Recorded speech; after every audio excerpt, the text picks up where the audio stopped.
The original version of Windows PowerShell offered a step debugger, which is still available in version 2. The step debugger allows you to step through scripts one line at a time, pausing script execution so that you can examine variable contents and other objects and then resume the script. This was great for smaller scripts, but for longer scripts it became tedious because you had to manually walk through the entire script to reach the point where you wanted to begin debugging. There was no practical way to go directly to a particular place in the script and then begin debugging. Here is the step debugger being used to execute a script. As you can see, you can execute each line of the script one at a time.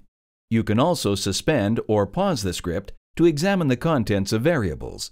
When you resume, you're back to executing the script one line at a time.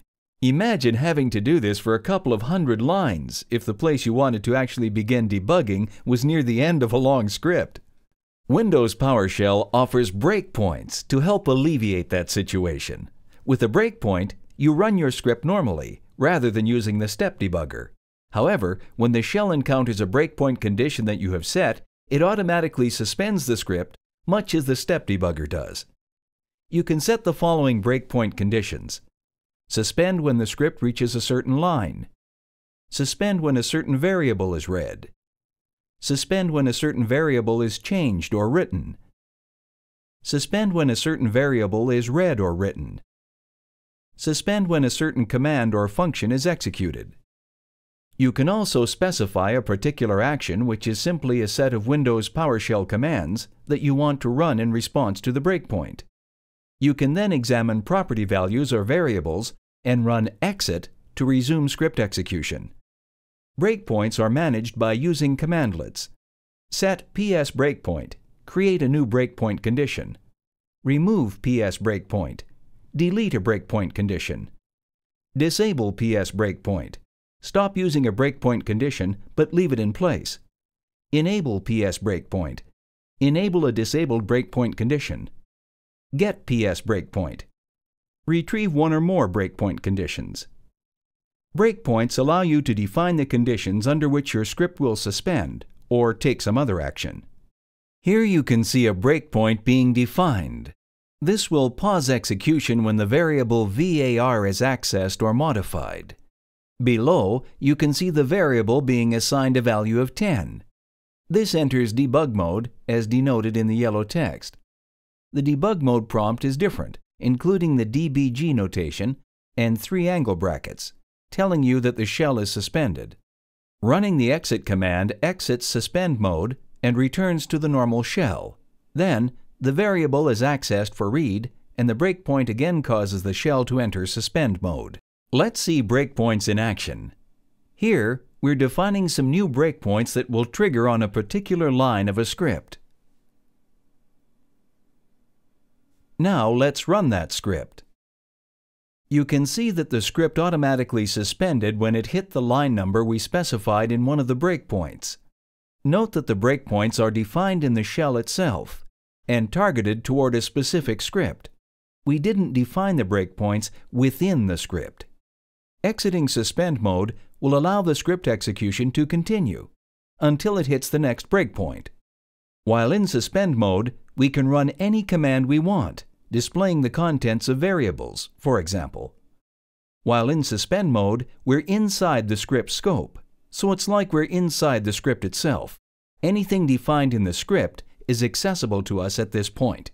After exiting suspend mode and allowing the script to complete, we can run get GPS breakpoint to see the breakpoints we've defined.